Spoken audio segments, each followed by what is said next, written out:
Final lecture for this week is on observational learning. Albert Bandura developed a learning theory that extended the ideas of behaviorism. He rejected the notion that all behaviors were learned through direct interaction with the environment, and instead he suggested that people could learn through observing others. This was a departure from a strict behavioral perspective, as behaviorists tended to reject any process that couldn't be directly observed, such as a person's thoughts or emotions. Bandura conceived of learning and behavior as being produced by reciprocal relationships between the person, their behavior, and their environment. Bandura's theory was called social learning theory. At its most basic level, observational learning occurs when an individual sees someone doing something and then imitates it. The individual performing the behavior being observed is called the model.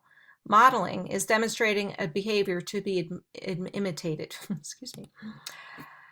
Bandura conducted an experiment to see whether children would imitate aggressive behavior when it was modeled to them. The child participants were showed a video of an adult playing with a large inflatable doll and then brought into a room to play with that same doll and other toys. Some children watched a video where the adult was acting aggressively toward the doll by punching it, kicking it, and knocking it down. Other children watched the adult play non-aggressively with the doll.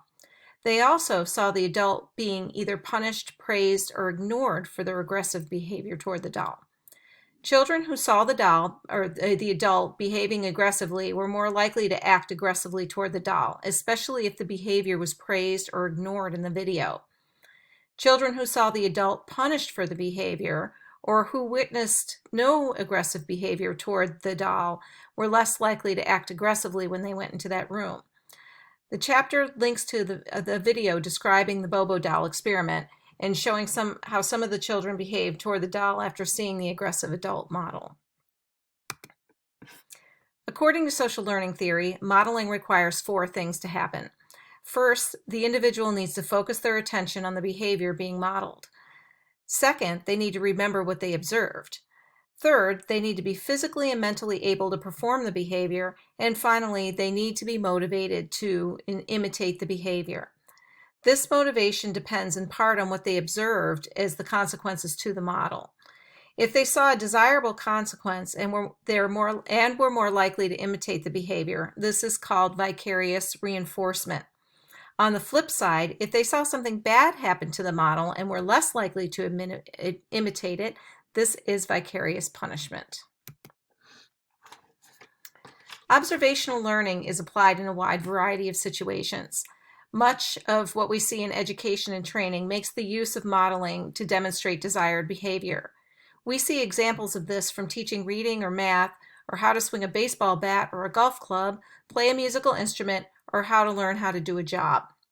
It's hard to think of a training situation where modeling isn't incorporated in some way.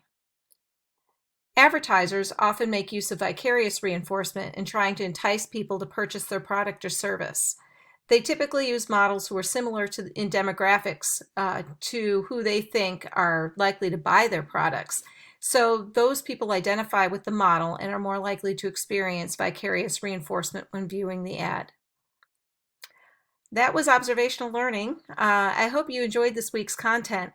Feel free to send me an email or drop by my office hours if you should have any questions about anything in this week's reading, lectures, or embedded videos.